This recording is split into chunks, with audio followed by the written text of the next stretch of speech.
You're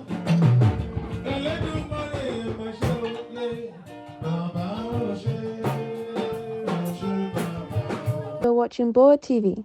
Kindly subscribe to our YouTube channel for more videos.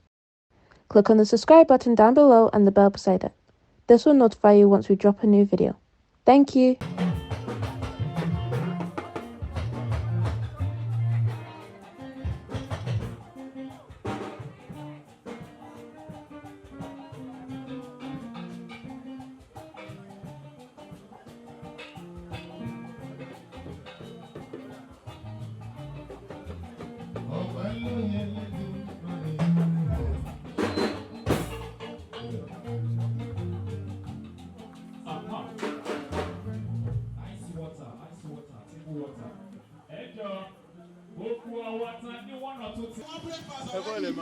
Ẹ kúrọ̀lẹ́ sà.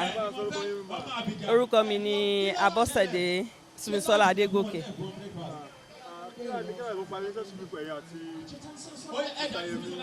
Ọ̀gá ni Mr. Yemi jẹ́ sí mi, ọ̀gá mi láti tipẹ́tipẹ́ ní títí di àkókò yìí.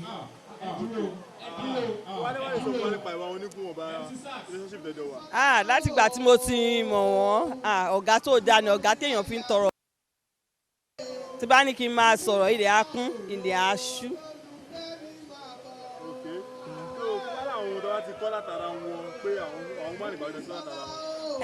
Mo kọ́ pé kí n ní tẹríba fágbàlagbà, mo dẹ̀ kọ́ lára àwọn béèyàn ṣe ń forí sí ohun gbogbo.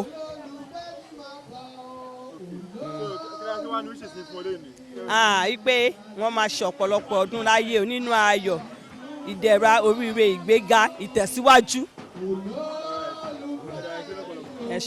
Thanks for watching this video. Please don't forget to click on the subscribe button. Kindly comment and share. We drop new videos daily. Thank you.